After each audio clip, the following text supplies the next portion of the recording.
The Ryback Show starts now. Welcome to the Ryback Show. I'm your host, the big guy Ryback. Happy Wednesday, ladies and gentlemen. Rybackers all around the world. Streaming live on Instagram, the big guy Ryback22. Thank you guys very much. TikTok, not until next week on the live on that. We will be back up and running. With that and everything going, we are streaming live today, Ryback TV, where you guys are the co-host of this show. The ebb and flow of the shows goes where your questions goes, health, fitness, supplementation, pro wrestling, sports, and anything and everything in between. Super chats are always greatly appreciated. Big guy Starbucks and Shoulder Scar Tissue Relief Fund. Thank you in advance, and I'll probably tell you thank you for it when it happens. On it, also streaming today on Twitch at Ryback Rules and Twitter at Ryback.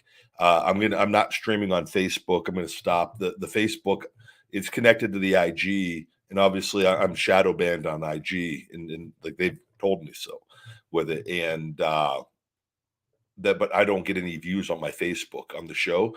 1 or 2 or 3 people will view the show on there out of all, and you make it make sense. Like, it's just such odd little things, like of just being hidden. So it's sick and tired of it, and you know how I feel about it, and it's so I've just got to stay honed in on everything I can control and control my anger with this, because I have it is as high as it gets with everything. So with that, guys, the show is available on all podcast platforms. iTunes reviews are greatly appreciated. Thank you very much. With that, for all of our audio listeners, this show is brought to you by My Feed Me More Nutrition, my premium supplement line, sweetened with stevia and monk fruit, no harmful artificial sweeteners or colors, supplements that work for men and women, he, she, and thee, on feedmemore.com. We have the discount codes in there on the description and the comments for new customers and returning customers.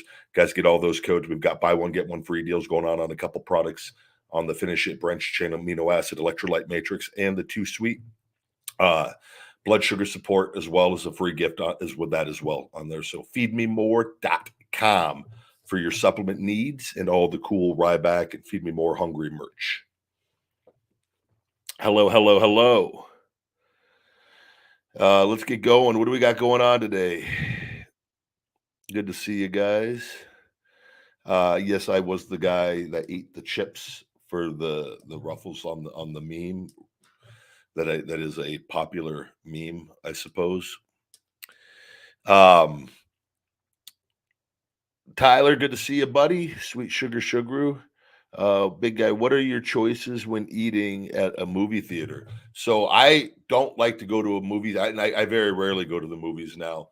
But if I ever do, and I haven't been in quite a while, I will. It is. I like to bring in a couple of my Zevia sodas usually for that, because it's the only thing I won't do. I try to stay away, and I've done it before where I had a big Coke Zero. I was like, I'm just going to have it for this, because I always used to like going in and having those when I was a kid, in the popcorn or the regular sodas and the nachos and the Sour Patch Kids. I'd make a whole event of it. Like, if you're going to, I want to, the part of it for me, the connection to going in the theater is that food as well. And from, and really, that whole experience. I am not a fan of just going to the movies and without it, because it was such a big part of my childhood. Of every time I went, I got this stuff that I didn't get to eat all the time. So I really, I hold it in high regards to I try to go, and I've gone before, it's not the same to me. But I like to I bring in a couple Zevias usually, and then I do like a large popcorn with butter, and then a nachos with jalapenos and cheese is the routine. No candy or anything like that anymore.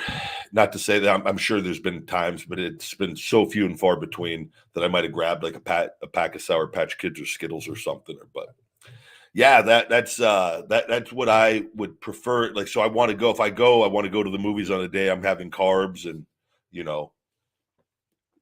I can't tell you. I'm going to try to remember the last movie that I even went to in the theater. And off the top of my head, I can't remember. It's been so many years, I feel like, because of with COVID, with all of that. And then it was right before it.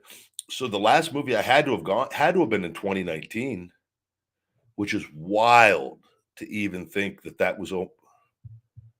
It does not feel like that long ago. Now, what movie would I have gone and seen in 2019? I'm gonna have to think about this, but I'm gonna guess it was something in 2019, and that's the last time. I haven't even had movie theater popcorn or nachos.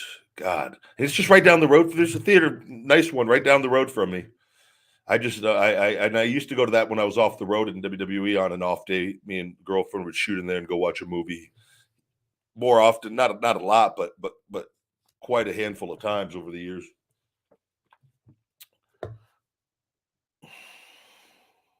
Carb cycling cinema days.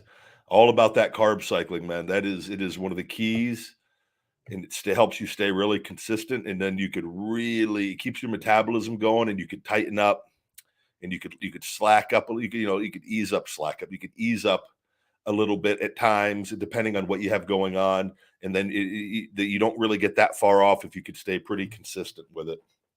So.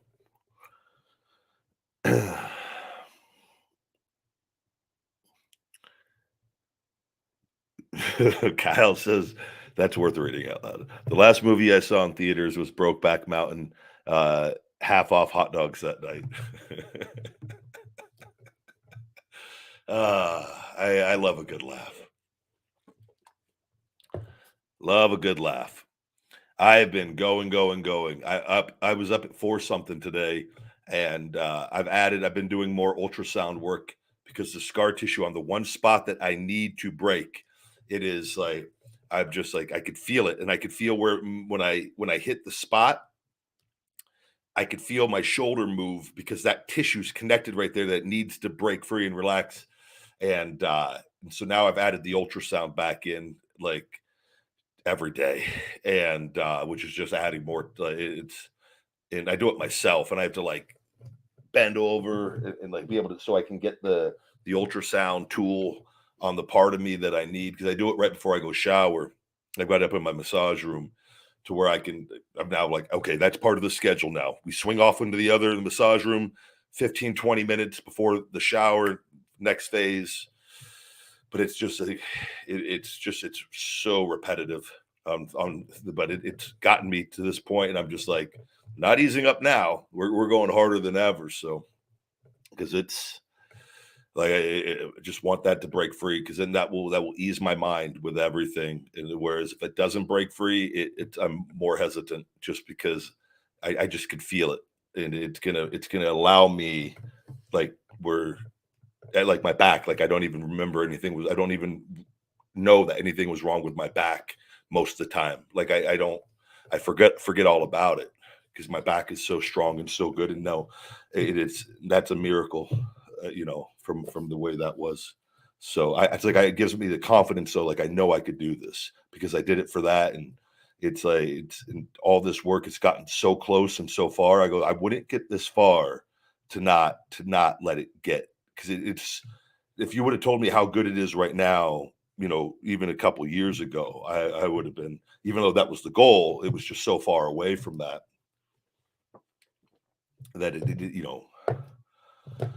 so just going one day at a time, Groundhog's Day over and over and over again. But here we are. Go through some of your questions here, guys.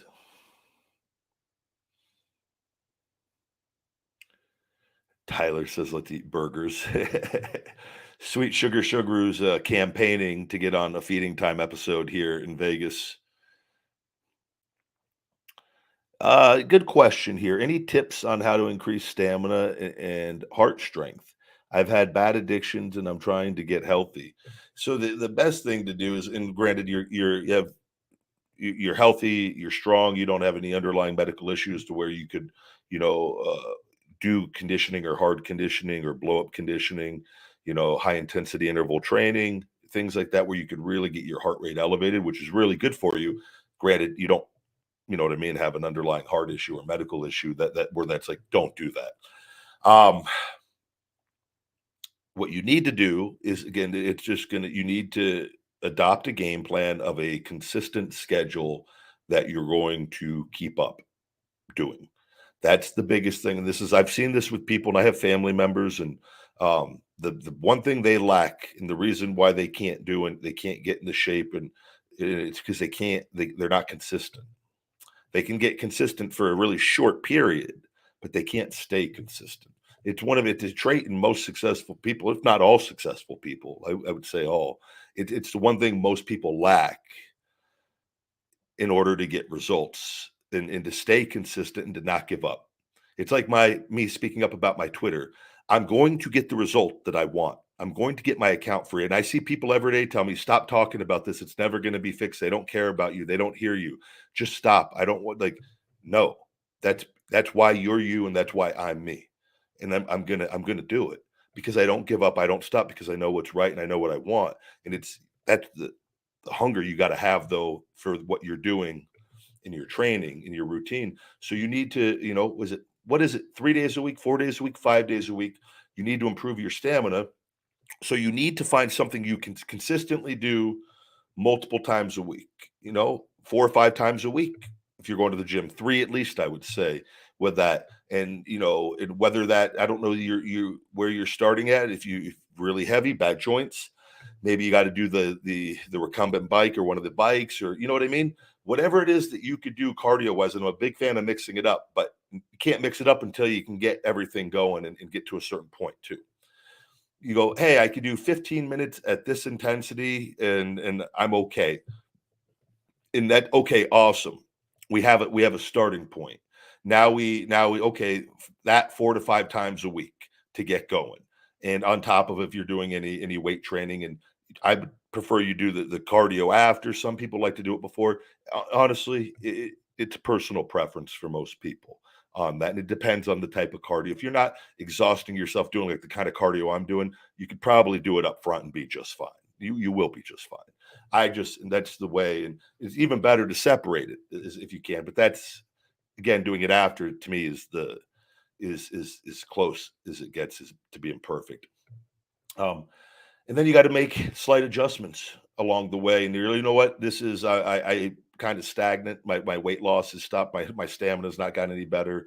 I want it. You push it. You just increase the intensity. You could do that through time. You could do that through your output, your energy output on how fast you're going to go. And that's where things like high intensity interval training, which I recommend you just look up online. It's called HIIT, HIIT, cardio conditioning, and where you are going really hard for a short duration of time, and then going at an easier rate or resting altogether, depending on the type of cardio, for another duration of time.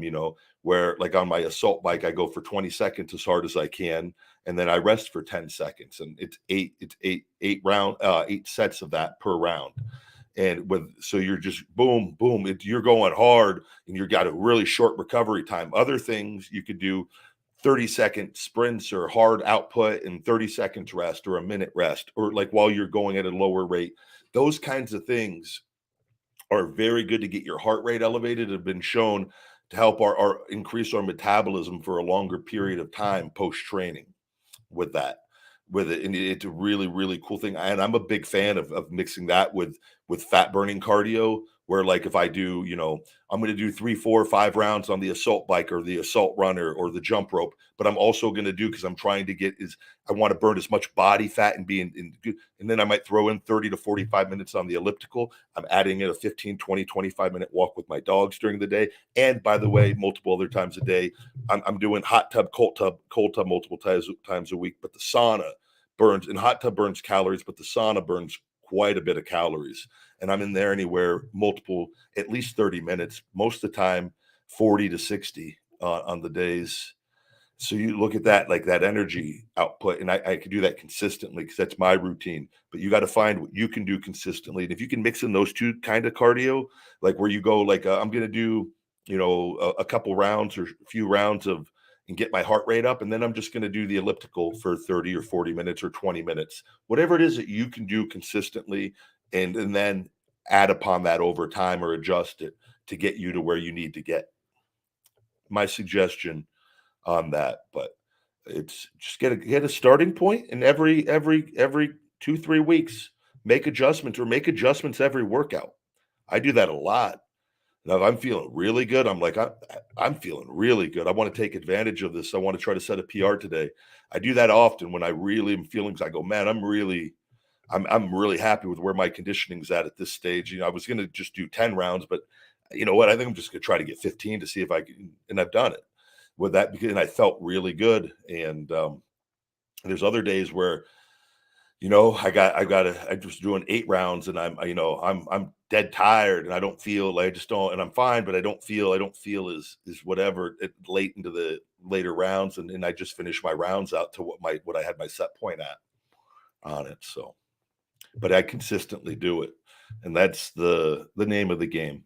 And that's anything in life, that anything we want, we have to just be consistent with it, with what we do, you know, and have that motivation and that hunger to do it. It's like my show and all the things, very frustrating at times with everything going on, a lot of the times. So I try not to think about it outside of when I'm talking about it and doing it for the show with it. But I know how beneficial and important it is to everything that I'm doing. And so I stay motivated doing it. I know it's important for me to continue talking. I know it's important for me to be live because it keeps me sharp. It keeps me in front of people, even if it's not as many people as it should be or as I want.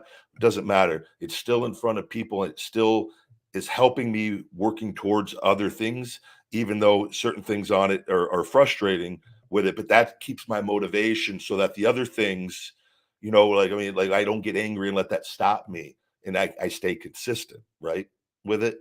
And it's a big thing. This is a big, big gap from people and I don't want to ever, and I don't want it to come across that way, like I'm ever talking down to people because it's people that choose to not want to do anything as far as, because I don't think being famous it's not the purpose of life. Being rich, this stuff isn't like the happiness and love, or is the purpose of life, in my opinion.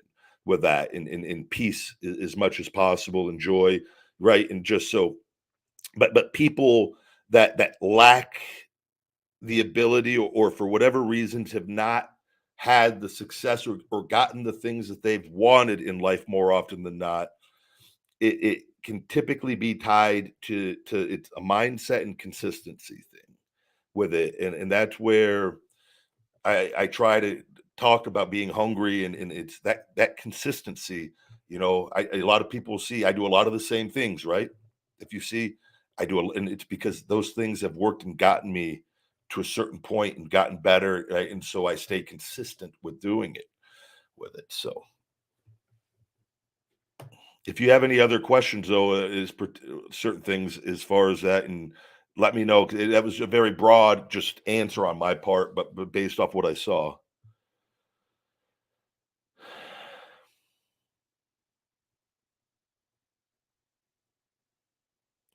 Hello, buddy. Somebody says, Was I originally supposed to end the Shield uh, during my main event run? I just thought it would have made sense ever since they cost me the title so many times. Forgive me if I asked you already. No, people have asked in the prior on this show, and unfortunately, it was it was multiple things. One, I got put in the role of a supporting role for the champion, but got really over, arguably the most over, in a lot of things happened, and I don't know if that was expected by everybody. I don't know, but things got good on that end. Unfortunately, and I was protected a lot of that during the run, but it never paid off, and that was the big problem with all of it. And it was I always did great business and always took great pride in whatever was asked of me to go out and execute to the best of my ability. And I looked at it, and I remember at the time, because I know I'm so similar in how like, but like I remember when of course I wanted them to tell me I was gonna win the title off of Punk at Hell in the Cell, based off things that kind of going on too, and the legal stuff that was tied in that caused a lot of complications. That was kind of the expectation, and when that wasn't, though, I still looked at it. I go, well, there's the ability to go out, do good business, show that I belong in the main event, and that I could go out and have main event matches, and go do this, and really like, and I loved every second of it and felt that that's where I truly, genuinely belonged and was the most comfortable of any of the things. But I looked at it as, oh, well, at least I'm going to help. I'm playing a good part in prolonging Punk's feud, and he's going to go on and feud with The Rock, and and I'm being protected along the way with this, and it's like eventually the story will eventually, hopefully, come to where I could be the focal point for however long or short that is, but that this is all leading to something down the road, right? And that story and storytelling, and it would have been and it would have been fine. The problem is everything going on legally, unfortunately, and getting put in that role, and like Cena was supposed to be in that role, by the way, not me. Cena got hurt. Remember his elbow? He did something with his elbow, and there was a segment on TV even where he had to use one arm. That was real. His arm was all messed up, and there was suggested that he'd suggested they put me in the main. So whatever they were doing with me and my stuff was going on with them, it it it it took me out of what I was doing to put me in the main event role that wasn't for me. But I think a lot of people thought that it was going to be for me. And I think that's there's a lot of disappointment in that. And I've had people that, they give up on you because they think you failed, even though you're physical acting. You're just doing the best of your job and your ability and being professional. And, I wouldn't want somebody, if I'm going over and I was the champion and Punk was undefeated, I wouldn't want somebody going and trying to get a finish changed on me if that, you know what I mean? And so I always just looked at it as, do good business and that, and because things go back and forth in this business. And I was being protected pretty heavily still, even in defeat with everything, right? And so that time just never came. And then in the stuff with Mania and falling on my face, and that was all. It was and they took away all my merchandise, and I was told another thing about going to the thing with Cena, and it didn't happen again, as but very happy and played a supporting role once again for Cena, and that was the one where people, I think, and that was what was explained to me by Vince, is that falling on my face at WrestleMania was, I failed as a good guy, and now I'm turning to the dark side essentially, and that's where I'm going to get in my momentum, and that would have told that story, and that would have been the payoff. The payoff would have worked. That story would have worked. I would have loved for the story to work as a babyface and stay babyface, because it was all there. There was nothing needed to be altered on that, but you do what is asked when you sign the standard contract like that, and then I got distanced away from that and with everything, and there was never any payoff. And then I went heel in the Shield with babyface. I would volunteer to take power bombs from them when other people didn't want to take them, because I always look at it as like I'm investing in this storyline of me in the Shield, of them, of getting the better of me, even as a heel. Even when I wasn't being booked, I was still being booked okay, but I wasn't being booked as well as I was in the main event, right? And there was like a thing where, I mean, there was a match like me. There was like, they did the Shield versus like 5 or 6 of us, right? Me, Alberto. There was like the pretty significant heels. And a lot of the guys, and not that people, and rightfully so, everybody had been like, Alberto had been a champion, and guys, but the Shield was getting pushed so hard. It was like, and sometimes they've done that with Cena and Orton, where they do the 10-on-2 matches or 10-on-1. And I'm not a fan, because it's not believable enough doing that. But I remember I got right in, and it was chaotic. Like, people, you know what I mean? Because guys, like, we shouldn't be putting them over with the 6-on-3 and with things. I always just looked at it as like, these guys are going to always remember and how hot and I was, and always did good business with them. And now down the line, and I always got along when Seth had to put me over down the line multiple times, never had an issue with it, because and this is just my theory, it's because I never had an issue with it when I could have had an issue with it. And I think that's where good business can really be done, and good relationships with guys. And it's like, where if you have a good attitude about going in, and for now, there's always times where it makes sense, doesn't make sense. But like, if that is at the end of the day, whatever it is I always bring myself back every time with I go, if I was on the other end of this, would I want that other guy not wanting to, you know what I mean? And that always put me in a good working mindset of being able to do anything, because it's physical acting, and it takes your ego out of it a good amount when you do that. Like, how would I feel if I'm in this position and then, I'm this other person and I don't, and so that was always my approach to it. But unfortunately, not to say, but that story was told and it could always be retold, you know. That story could always be the story of Ryback could always be, I'm going to pick these guys off one by one. That story could be told over multiple promotions. It doesn't that very easily with it. Is that because you just that's whether babyface or heel, and it's it will always be there. So that's how I always looked at it, just investing in it, even if things weren't ideal and whatnot.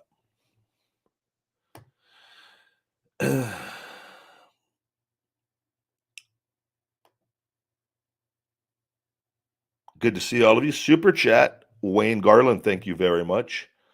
Hey, Ryback, are you in any WWE wrestling games? I'm in all not all, the WWE 2K. Was I in the downloadable character in 12, 13? I was 12, and then I'm in 13, 14, 15. And I believe I was supposed to be in 16 and they removed me from, because I did photos, I did everything for it when I was under contract still. And then I think they had me taken out. I'm almost positive. I could be wrong on that. I might have been in 16 as well, but I don't think I was, because I don't recall getting paid for it.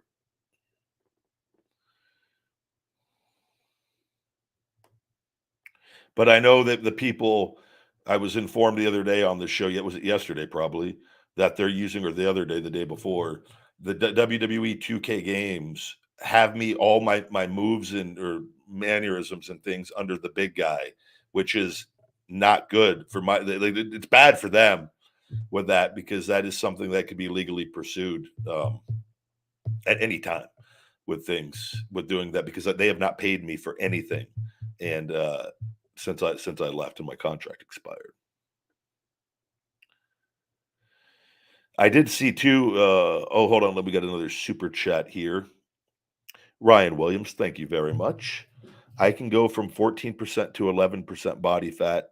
Any diet tips? Yes, I do go to LA Fitness. I want to go from 14% body fat to 11% body fat. Any diet tips?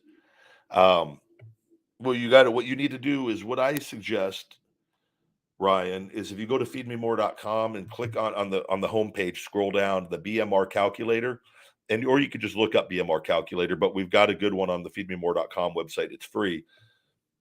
Excuse me, a basal metabolic rate calculator. You plug in your information as accurately as possible where you're currently at, and it will tell you how many calories you should be consuming a day, and you see if that's kind of close to what you're doing. If you're counting your calories, which I suggest you do if you're really trying to do something specific like that. And then you put in on that BMR calculator what you want to be, like how much weight you want to lose, and you just plug the information in, and then we'll tell you, well, you need to be eating 2,750 calories a day to get down to that weight, right? With that, and you will be dropping your body fat with that, which again, to body fat testing, the only way, I mean, you could use the calipers and if the results go down on whatever form of testing you're using, you've clearly gone down. Now, how accurate the body fat, like those scales and the other things are really, really, I don't think anywhere close to accurate. I've been on scales at the doctor. They have the body fat scales, and they use them, and I've had 2 different times, and I've been pretty damn lean. And there was even one time I just took my shirt off in front of the doctor because it was like almost 30% body. It was something ridiculous. And I'm like, bro, does this look like 30% body fat? Like that's the picture is Paul Heyman right there. Like let's like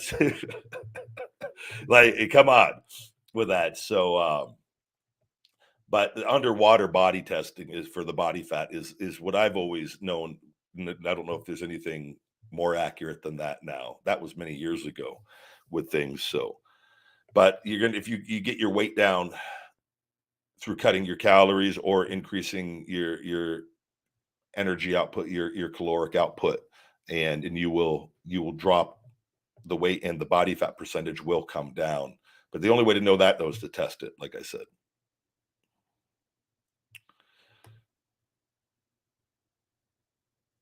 Hello, hello, hello. Who do I think is stronger, me or John Cena? John's very, very strong. I had better numbers than John on pretty much all the lifts. I don't know if John. I don't know what his max squat was. It's really good though. Everything he's and I think though I had like his bench, whatever it was four in the four something, and I walked in there and no like and did 500 just to get on it was the record at the time, and it was kind of a personal thing. I just went in there to set the record, and because I didn't like training in there, and I shouldn't say I just didn't like with our schedule having to drive when I already trained, and I don't like everyone knowing my training routine. And it was I've talked about that, but I always had a great attitude and went, and Rob was cool, the guy, but it was yeah, like, I wasn't a fan of, like, making people, like, max out and things on lifts for wrestling because it doesn't matter with anything, and I already know I've already done all that, and I know how strong I was, and it was just more of a that, and I did that on power cleans. I set the power clean record. No training on power cleaning, but John, this was a story and I don't know if it might have been 335 or 345 at the time, and I had like where you pick it up off the ground and up, and I had not good form, just strong, and I muscled it up, but I couldn't get the I wanted the record, and I was in there one day, and John was in there, and he was on TV. I'm just in developmental, and I'd failed. I couldn't get it. This is just if you want to. I've talked about this. This is me. This is my John talks about never give up. I actually live never give up because John wanted me to give up. I couldn't get it. The weight. I kept trying it. I was getting close and close and close. My hands were completely ripped open, blood. I mean, bleeding, just ripped open. And like the bars all and like I didn't I was so possessed. I was like, I'm getting this because the week before I couldn't get it. And I tried and get my hands were all bloodied and they'd healed up enough and they got ripped open again on it. And I don't know, it was double digit attempts. And I mean, I was so angry because I knew I could get it. I just felt I knew I could get it. And John literally came over to me and he was mad. He was legit mad. He goes, effing stop. He's like, you can't get it. Come back and try another time. And I literally, and I just looked, I didn't say anything. I just went right back over, picked it up, got it, boom, set the record, left. Cleaned my bar, everything left. Unracked the weights, left. And that was it. But that's me. I just keep going. Like I'm like, no, if I know I could do something, I don't care how long it takes, I will keep going and I will get it eventually, or I'll die trying with it on that. So it was I would but I he was very strong to answer your question. He's no slouch in any of the lifts.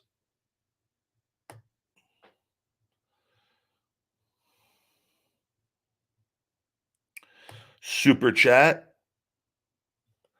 Ryback, Wayne Garland, thank you, buddy. Ryback, if you had a match with Roman, could you win? Um, that all depending on whatever the role is asked or that you sign up for or agree upon. I've wrestled the Shield and Roman. I don't know if I've never wrestled Roman one on one. Me and Axel did a thing where we got disqualified, where we did a 2-on-1 and got a disqualification on the match. But me and him did a triple threat, me, Roman, and Randy once on Raw. But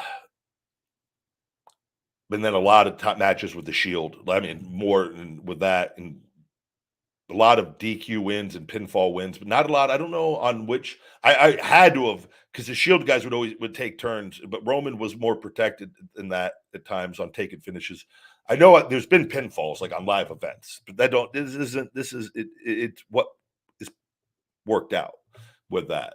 But we've not worked like I've not had a lot of specific like singles matches or anything that I could remember at any time with Roman because we were both baby faces there for a stretch and with that we tagged together and on some matches and some things. But yeah, I don't know. eh, answering your question, yes, absolutely, 1000% with that, and vice versa. That could go the other way from him. Yes, 100, 1000%. Like it's all dependent on what is the goal moving forward with that.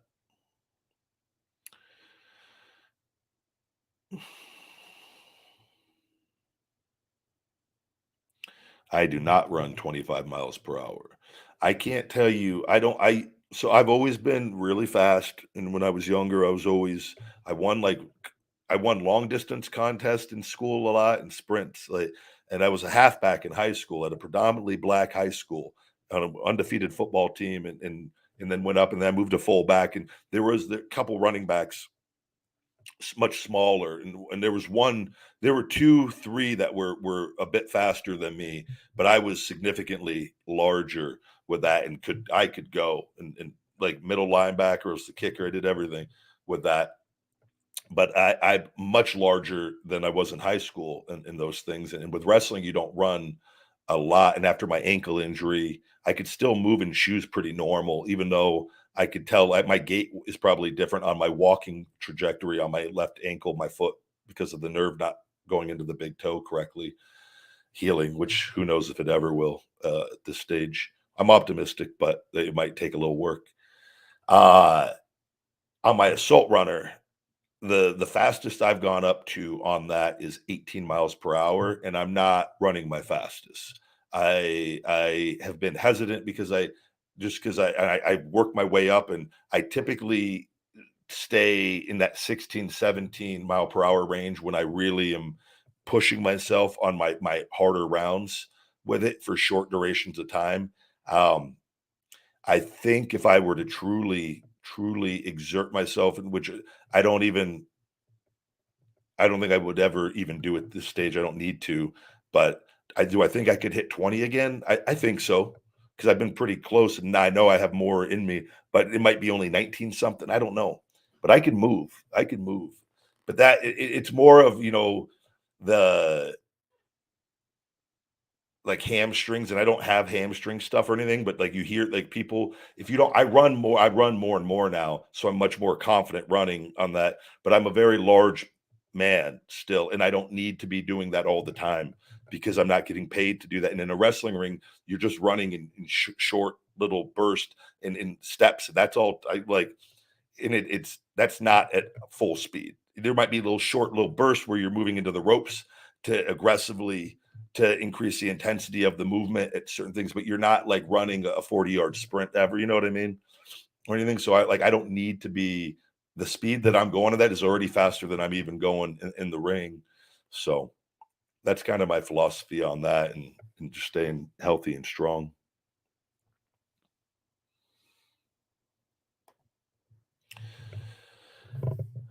Good to see all of you.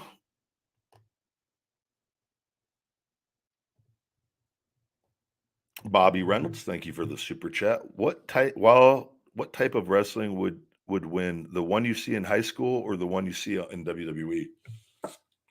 The one you see in high school, amateur wrestling is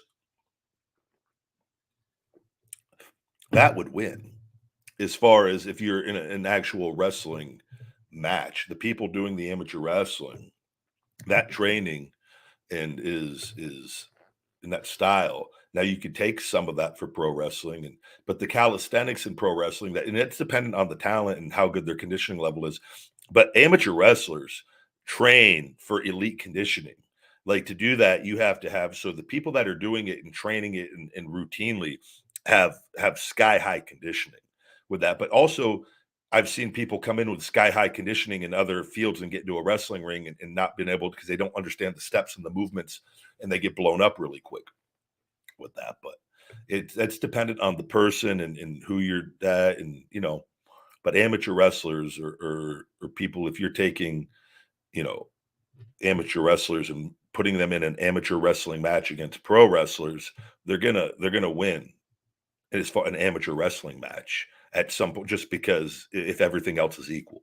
Now, if not, then there's things, it depends on the person's experience level on different things, right? And with that, but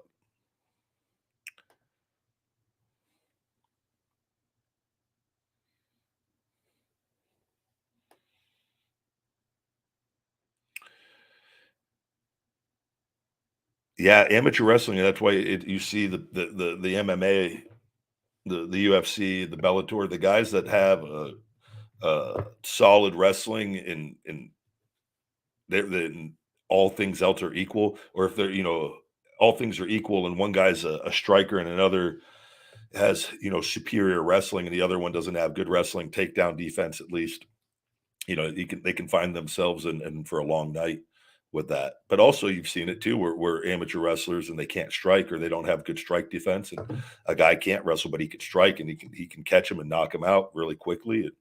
It's all that's all matchups and skill sets with that. But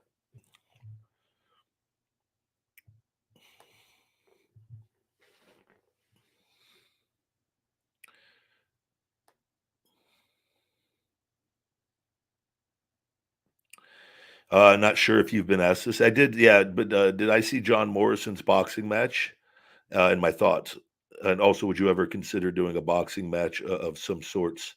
I did see it, and we talked about it on here on the was it 2 days ago, maybe on Mondays.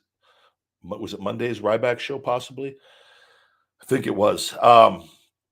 With that, so very happy that went well for him. He looked great with everything. As far as me, you got to understand that I was doing all that, the training when I was in wrestling, and then stopped to get all my stuff with my shoulder and the stuff. My goal now is to come back for pro wrestling. I don't ever have to do that stuff, and then there's nothing against it. It's just is what's the payoff or what's the purpose of it? And I think too, and this isn't talking about John in general. I see it, and and I've done it.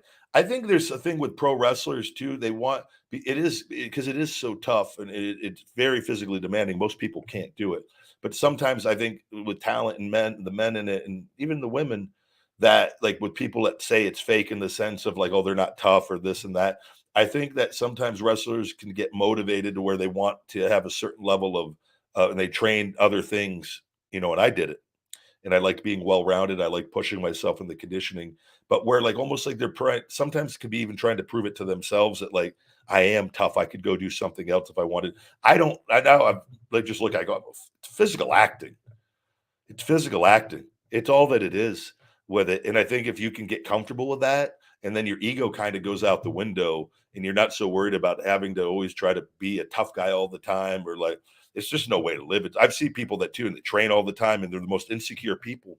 And there's like they're constantly fighting like this demons of they're not tough enough or they got to be better than so and so, and it's like they're just it is a hellacious world to live in and mindset that I would just miserable all the time and obsessive in a way that not healthy, where they just they're never satisfied and content with anything on that.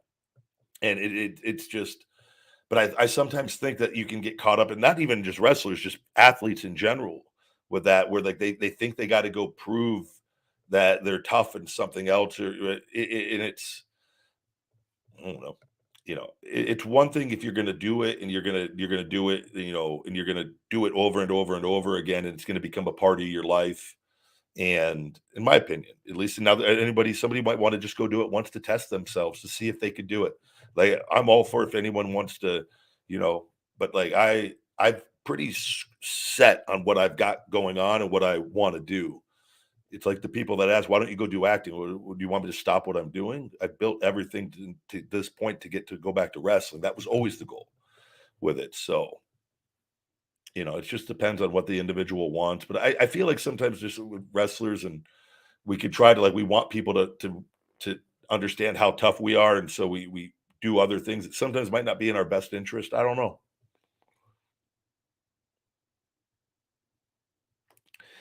But it's like those no matter what we do, and it's like the Morrison thing, he goes and does that. I bet you anything, and I bet you, along with all the compliments and from everybody and putting him over and doing such a great job, I bet you he's gotten a good amount of hate comments from people talking about how, oh, he didn't fight anybody, he's a bum, blah blah blah. He couldn't beat so and so, right? It's just a never ending of like because you're just getting go ahead, go just you're now making choices based off of that will never. You could go win the YouTube boxing championship of the world and then take on the greatest boxer and beat him, and people still. It's just like you got to just do what you want to do. You got to be motivated, and so. But I like watching those things. I think they're a lot of fun with that stuff with the good matchups. I think that I like, YouTube beefs or online beefs and getting deals done and getting fight cards put together with people from different, that to me is more interesting, as far as in people doing that. It's fun because it's good storyline driven with it. And then you're watching the payoff, and you're not just watching two guys do something that they're not trained professionally or haven't done as long as what they did in the profession they succeeded at. So you're not going to be most of the time watching superior boxing, or you know what I mean, as far as, because it's people very early on into the development of it just to do the fight. But if you've got two guys that hate each other, there's a beef or something, then that kind of goes out the window. You just like, who's going to win and who's going to lose with it, right? It's more, to me, more to invest in.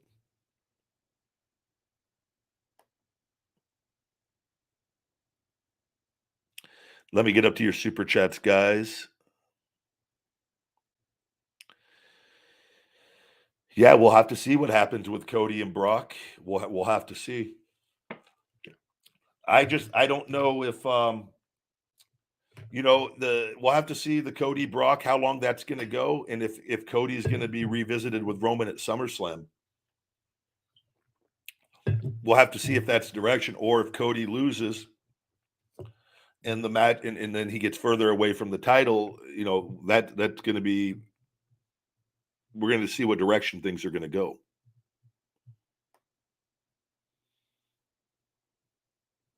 Get to your super chats here. I'm looking for them here.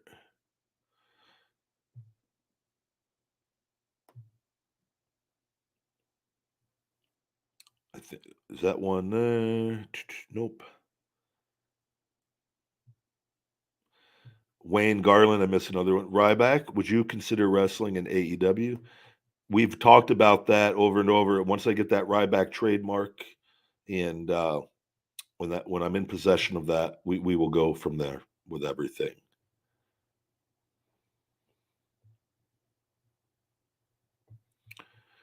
Seeing if I missed any more. I don't think I did.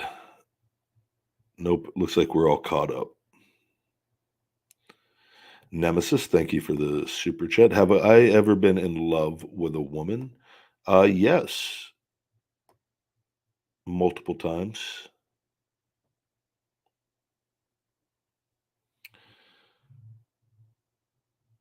Thank you very much, saying that was a cool collaboration with Eric. Is it Krenevsky? Eric Krenevsky. Yeah, we talked about that the other. That was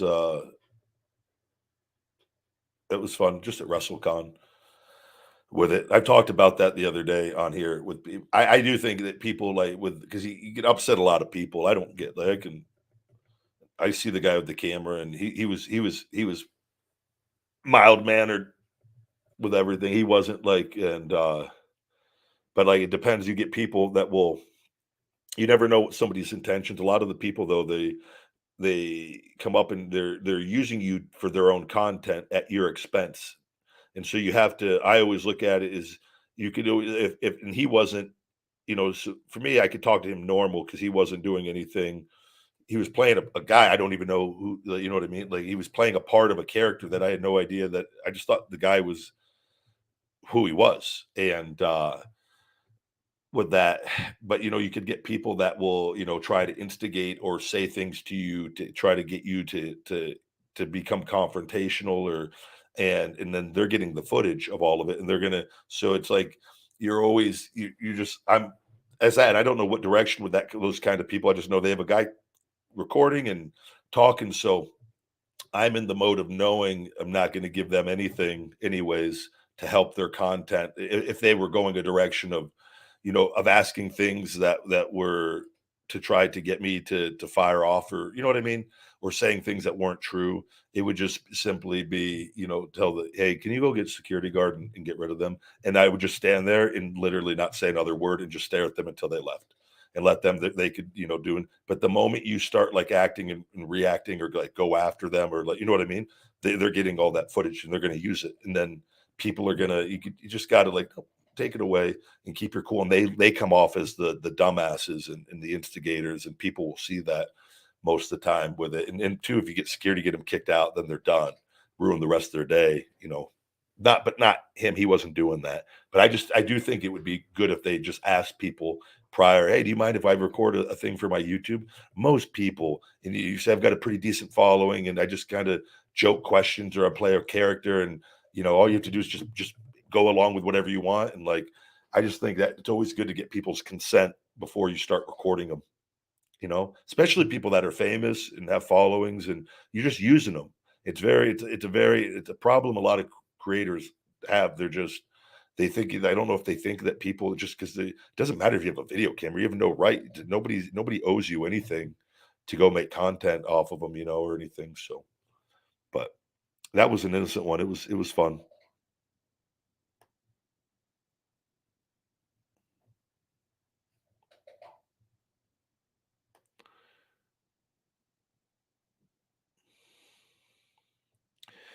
Super chat, Timmy G. Will Osprey recently said of needing to reduce moveset from the risky and flying stuff from injuries gained. Is it something all should assess? I was actually going to talk about this. I'd forgotten yesterday. Thank you for bringing this up, Timmy. With that, because I saw Disco Glenn Gilberti on Twitter had mentioned something with that, and I saw that was what he said, and hope everything's all right. And you know, it's and this is something a lot of guys that go to WWE learn pretty quickly when you're wrestling 4 or 5 days a week, even just a few times a week, and that you can't do everything every time, or you're going to burn out really quickly. I remember AJ Styles when he first got on the road. I think he learned pretty quickly uh, in what stuff to do, what stuff not to do, as far as saving things for certain select big pay-per-views. You know what I mean? And in wrestling a certain way, and learning or taking advantage of the in between and all the little things and different strikes and just working from different positions in the ring outside of having to do just crazy thing after crazy thing. Uh, I'm happy he's realized that. I'm not happy he's injured or got injured or has wear and tear from that. But it is unfortunately one of the people that talk about that. This is why we were taught this in WWE, and I was taught it right away. In that from legends and people coming down and talking to us. So I feel blessed that I these people and people say no, you're looked this way. You don't have to. You like doing this will put a lot of stress on your body. And I always being in with weightlifting too, want to be healthy and strong. So I'm like, yeah, I'm not going to do that all the time. I think it's a big thing coming to the realization as a pro wrestler that where you're good, you know what to do, you know how to do different things, but you don't go out working trying to prove that to everybody in the back every single night. Because it doesn't there's no longevity in that. And this is what people know and have tried to set in a lot of people. No. I'm not saying he did this. I don't know with anything, but it's like sometimes the only way to learn is you have to learn and you have to do it and feel it. And then when you realize, you go, oh, I'm human. And then, he could become, I think he could be a much better wrestler now if that's and just do select things at the right time, and you're gonna be a more well-rounded wrestler and can work and be amazed at the reactions you could get if you focus on other things outside of just the crazy stuff. And you could still you learn to just when to do the crazy stuff and to tie it into a meaningful situation. But I just think, like I said, for wrestlers, I think it's difficult sometimes because you just go everything's in all thing with social media. I feel like people are getting caught up trying to prove people, the people that talk trash or shit, and like and all the other talents in the back and like show everybody, oh, like, look at me, look what I can do. And whereas to just like the focus should be on the match and having a great match and putting in the right things at the right time, telling a good story, and then like in that story, realizing what things to do that can elicit a really good reaction with that. And two, if you have good psychology and you know you want to work the match towards the finish, so you don't necessarily want to get your biggest reactions all up front, and then you know what I mean, or try that you want to try to build it. That was always taught in the that was I feel very blessed to have learned that from great people that I respected with that, and a lot of people on the independents. And I'm not saying him people to choice, and I respect people's choice to go work however they want to work with it, but it's just like they're this stuff was already known that and it's been told by people. And like I said, I got in from Tough Enough. People were telling us that we were getting a very good education on things and why you do other things, why you slow a match down at times. And it's like once you know you could do something, how often do you have to go remind everyone that you could do that? I don't think you have to do certain things all that much, and you should just save it for things because when you do, it has repercussions on it. But I think that he'll turn this into a positive if he really, really, you know, focuses on the other things and still keeping what he's known for in there here and there, but not at the rate that he was doing it with that. But it's I, I don't- the guys and the talents, everyone's going to choose to do what they want to do, and that's why I just said I tell you guys like, I don't get mad any like looking at I go people are going to do what they believe what is right and what they want to do. I can only control me in the match that I'm in essentially or a part of right with what I'm in with what I'm doing when I'm in the match. So it's I don't know, it's a scary thing for people, and you can see this is the stuff destroys your body. It really does. And but there's certain ways to do it where it can be very minimal if you're very smart with it and allow yourself time to recover and rest. And it's so but it's when you see some of the crazy stuff. I know why people are doing it, and you want to stand out and you want to get attention and you want everyone to know how bad you want it and that you belong. You want it with it.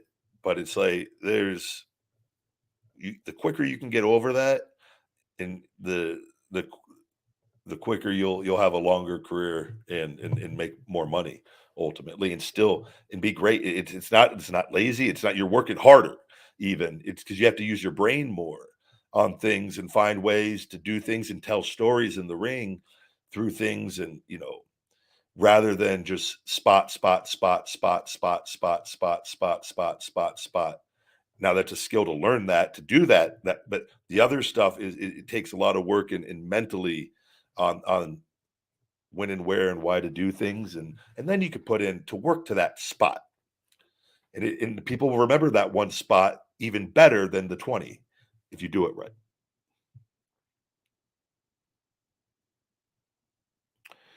Super chat, Bobby Reynolds, thank you. Have you ever seen Eddie Hall Strongman tries WWE wrestling with Jesse James West video? I have not. I think I saw that pop up on my YouTube yesterday or the day before, though, because I know what you're talking about because I saw the thumbnail. I have not watched it though, but I will. I will. I will.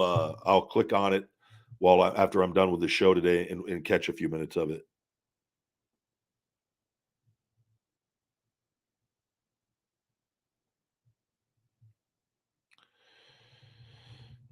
I do occasionally enjoy a seltzer water or carbonated water. Not a lot. I'm more of a fan of the Zevia, no calorie stevia sodas.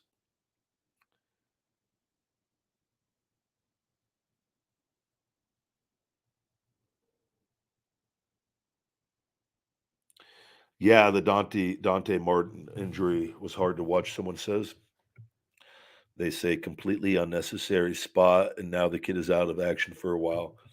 Yeah, I think I know. I think I know what you're referring to, and I saw that if I'm not mistaken. Was it his knee or ankle? Was it his ankle? I think when he landing on the outside. Things happen, and it's unfortunate, but that's where like the more times you do high risk moves, the more often that you just take a chance doing high risk moves, the more likely something could happen with that. And that's where and we get complacent in the sense we're comfortable with our routine. So like if you get used to just doing the high spot after high spot in putting together matches, and there's not the other stuff as much, you just stick with it, and you just week after week, or it just takes one thing. And when you're off TV and you learn this. And Al Snow used to always talk about this, and I always and it was very appreciative because it's very true.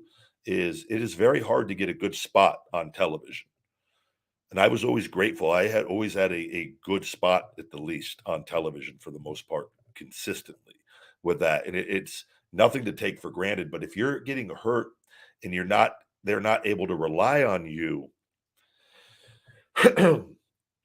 it makes it very hard for them to give you a good push. And this is something a lot of people aren't necessarily looking at, I think, is that you need to be around week after week and be available, to get pushed. And they need to be able to build confidence in a working relationship and have confidence. And so that is also where working a little smarter at times and realizing you don't always have to do the high spot where you're coming down on something or going over the ropes or flipping. And I would just say, if I was smaller and I relied on that type of offense with it, I would constantly challenge myself to try to do aggressive, intense things still, and things though that were not as high risk that could still fit my style, even.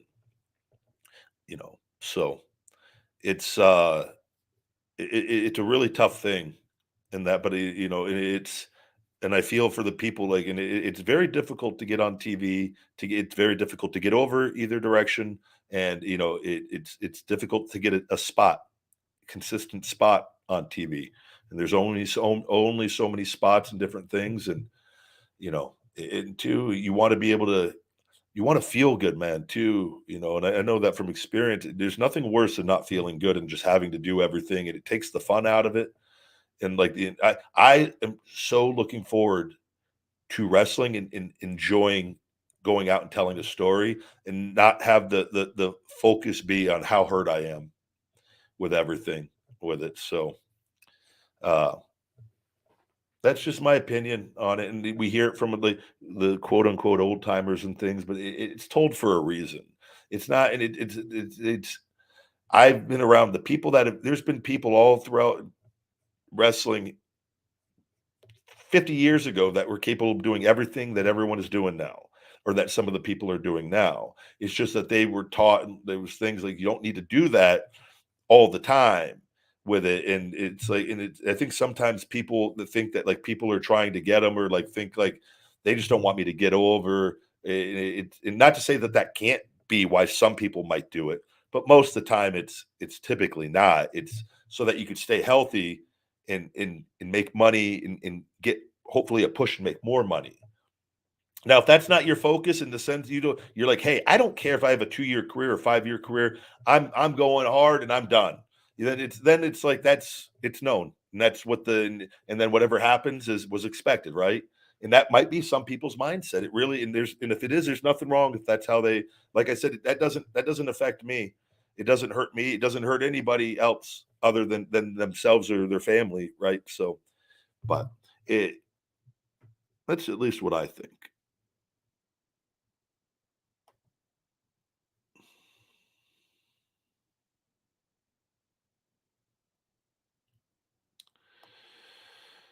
Good to see all of you guys. Hello, hello, hello.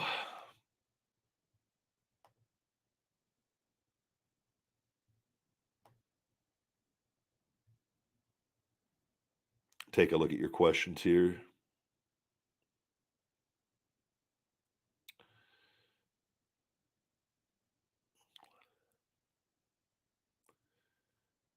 Yeah, I did see a good part of The Miz versus Seth Rollins on Raw, and I agree that was a very, very good match.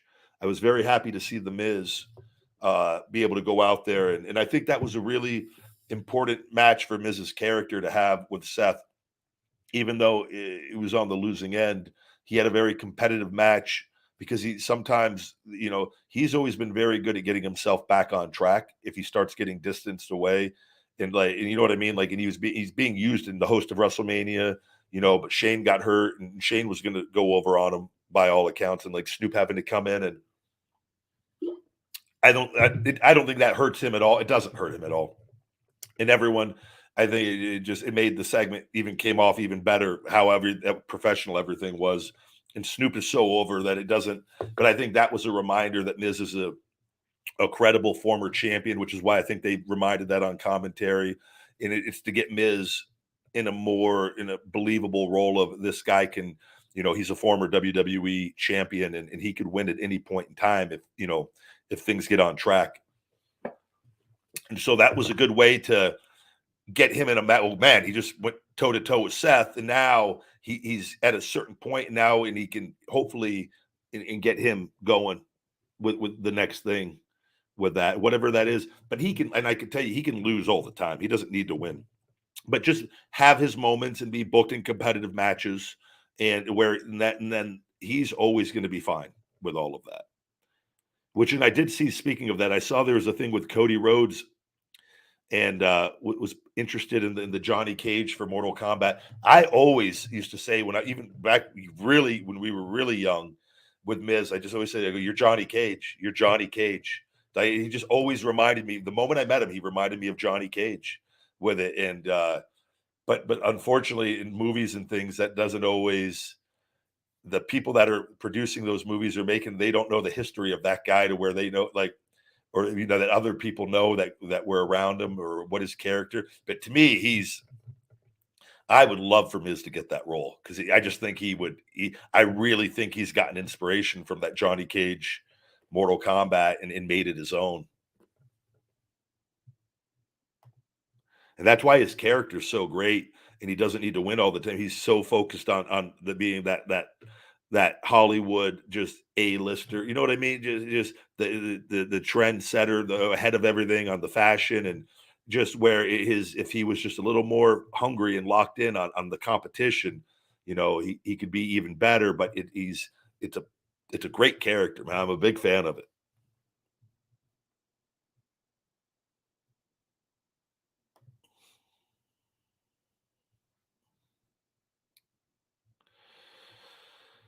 Let me see here. I have never pooped myself in the ring. I don't know if Cena did. I know Punk did when I was there.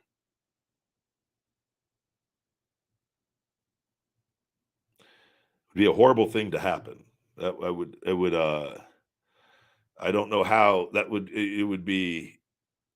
I was always very good at my timing of going to the bathroom before matches, and I don't ever recall being sick to where I had anything like stomach issues or anything before going out.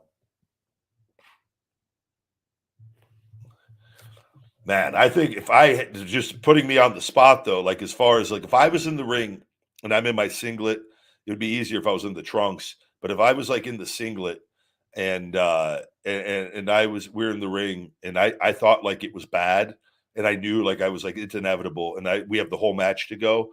I think I think I would do something and find a way to get under the ring and under the curtain and get enough to just just to go under the ring and just pull the singlet back up and just go.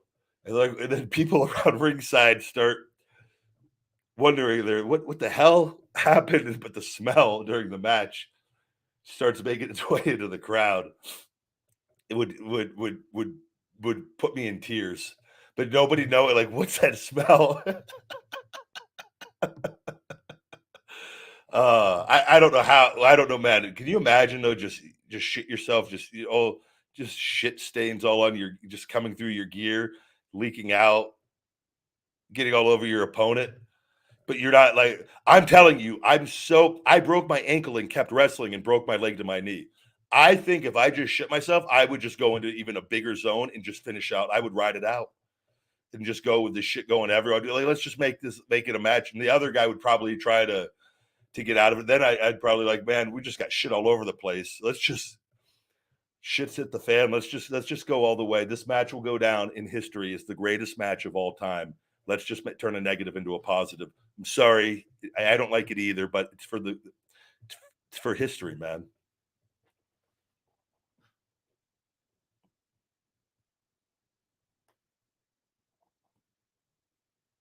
Just shit all over the ring. It just nobody knowing what to do because it's not like blood. I'm pretty sure they don't have a shit rule like on TV. They probably should. Like I honestly think it's good to just cover your bases. Like in worst case scenario, if a talent shits the ring, what do? Do you just do a quick roll up, get out of there, or do you go by route, let the shit get all over the place, shit all over the ring? Depending, what if you got a 15-minute match with like television breaks and like you just got to go. You got to fill that time. I can't help it. Just shit, like just going everywhere over the ring.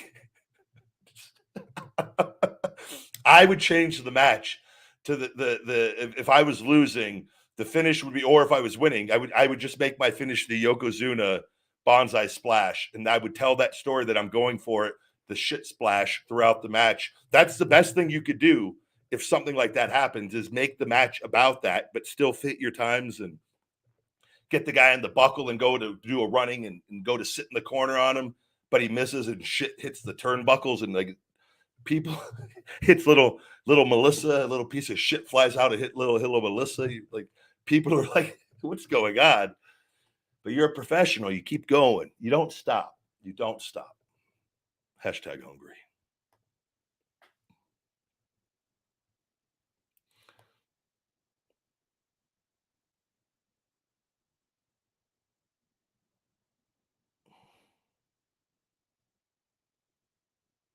Looking at your questions here. Yeah, Cody and Brock is unpredictable, buddy. I see your comment over there. I'm going to ask you to not repeat that comment anymore. We've talked about that. There's on the other Ryback show archives, yesterday's show, what I think could happen, what direction that could go, and you're more than welcome to check that out. The ref would have no choice. The ref would have it all over his hands because it would probably be on the mat. So I would try to also get the ref to make as many counts. So the ref had to have their hand and shit. Hey, look, if I'm living it, everyone's going to have it on them. Everyone. I don't care. I'll find a way. If we're all covered in shit and we're just going and Vince is laughing his ass off in Gorilla, I'm at least going to hit my time and make sure everybody else has shit all over him too. I'm going to have the guy grab me and throw me into the announce table, and I'm going to make sure I hit ass first into their chairs, shit all over their suit. So just everyone, when this is over, it's going to go down in history as the most remembered moment in match in wrestling history. I don't think that's a bad thing. I think people remember you. You will be remembered long after we're all gone and everything is AI robots running the world.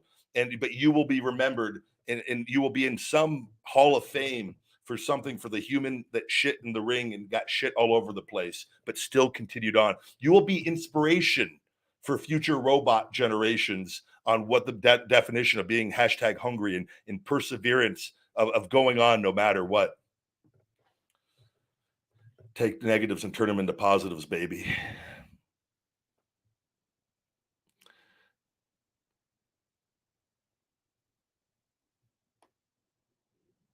Yeah, I'll be a Jeopardy question. It will be, I'm telling you, the worst thing you could do if you shit your ring is like get embarrassed and run. You may as well just embrace the moment and just soak it all in, man.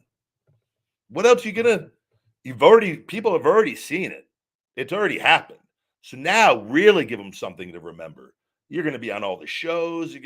People are going to be, you could start a GoFundMe right away with that. And people all over the world would probably contribute to the GoFundMe, help pay me back to help me get my confidence back. Whatever, make it some $10 million goal. Please help me forget that I did this for you guys. This moment I lived on camera.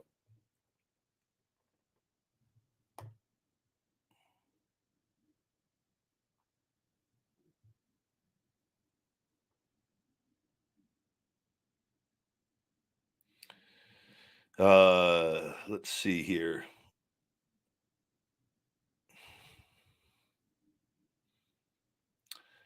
KG, Kylie, good to see you. People would be dry heaving. That would be, it would be bad. It would be.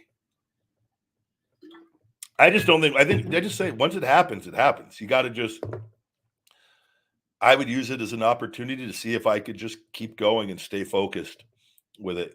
People giggling at you. I don't think anything's, one guy in the ring, that was it rapid delivery, Rory Fox, where the trunks blew out on him and he wasn't wearing under tights or under anything. And his trunks blew out. Like, I don't even know. That is like from a nightmare of something like, and the dude and everyone, he wasn't signed, everyone laughing at him and replaying it in the truck and in Gorilla. That guy lived like a nightmare in front of the entire, it wasn't on TV, but I think there's a video online. I don't know. I can't remember if they right or a portion of it. The dude's trunks blew out. That is, that's another thing. What happens if you're in that situation and your trunks blow out and you're just starting the match and whatever happens, your trunks just explode from the seam at the bottom. The seam, the stitching at the bottom is just razor thin, and you somehow don't know it. And all of a sudden, it's just you just got to keep going. I mean, everyone's already like, what do you do? Act embarrassed or just embrace it?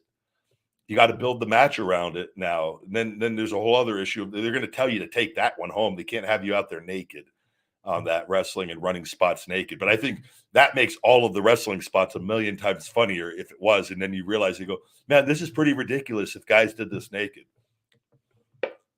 So many moves that wouldn't be attempted. You would have to eliminate so many different things.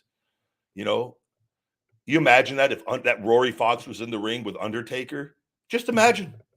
Think about it. You know where I'm going. Undertaker's scheduled. He's going over strong with this. He's on TV. It's just a squash match against rapid delivery Rory Fox. He hits a choke slam to set up for the tombstone. And on the choke slam, his under tights blow out. The trunks blow out. And he's just exposed in the ring.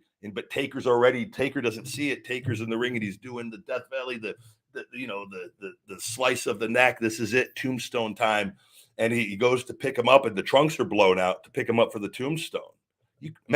Bro, no. What's he going to do? What are you going to schoolboy him?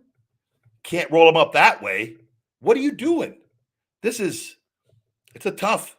He has to get that guy. He's going to have to hit another choke slam and do the old cross arms pin. Can't do any other. Not hitting the tombstone. Not tonight, brother. I mean, if you want, I want it. That's going to live on forever. So, what are we talking about? You never know what you're going to get here at the Ryback Show. You're going to get some inspiration, some positivity, and talking about wrestling and shitting yourself and wrestling naked.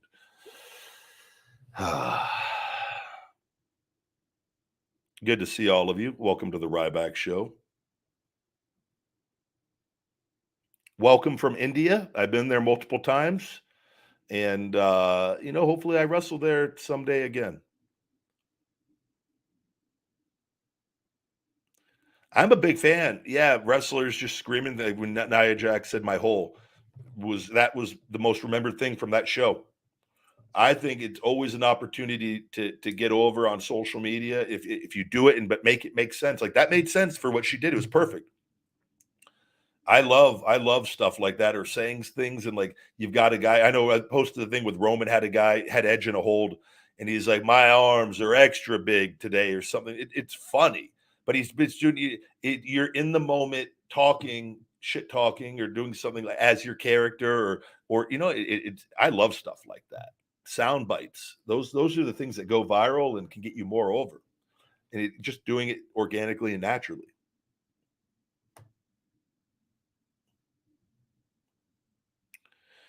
Take care. Thank you for stopping by, buddy. We'll be back for one more Ryback show tomorrow. Welcome from Ohio. Looking here, let's see.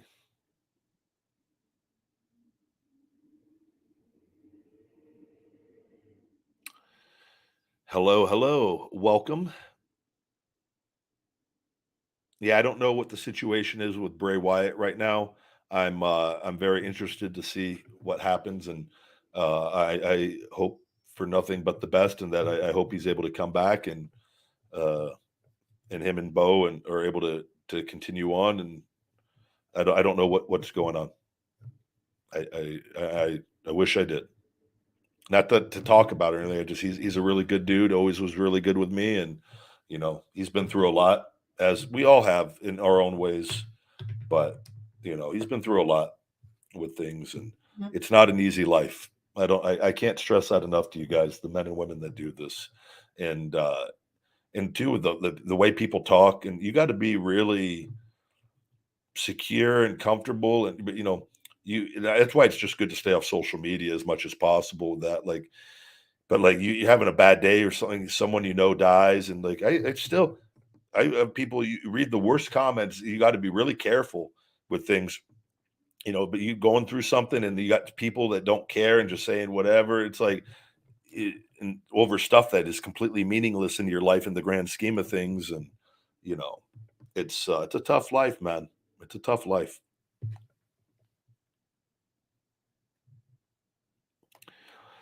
With that, guys, we're going to go ahead and wrap up today's Ryback show. I've got to do a bunch of shoulder work here. Big training day today, leg day today. A lot of shoulder work prior and after. Got to go have my ISO Hungry plant powered protein shake and natural peanut butter. Looking forward to that peanut butter so much.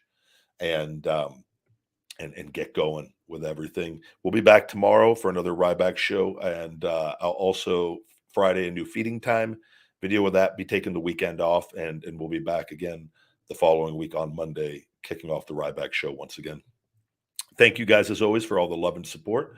Please check out my Feed Me More Nutrition on feedmemore.com. We've got all the merchandise, the supplements on there, and all the accessories and hats and workout gear. Check that all out, guys. All the discount codes are in the description and will be in the comments on this. And iTunes reviews are always greatly appreciated for those of you that listen on the audio version of the show, since we're out on all the different multiple platforms with that. All right, let's have a great day. And until next time, my friends, stay hungry. Feed me more. Hey, Rybackers, don't forget to hit that like button, smash that subscribe, and shell shock those notifications for the best supplements on the planet with Feed Me More Nutrition and all the latest cool new Ryback merch. Visit feedmemore.com.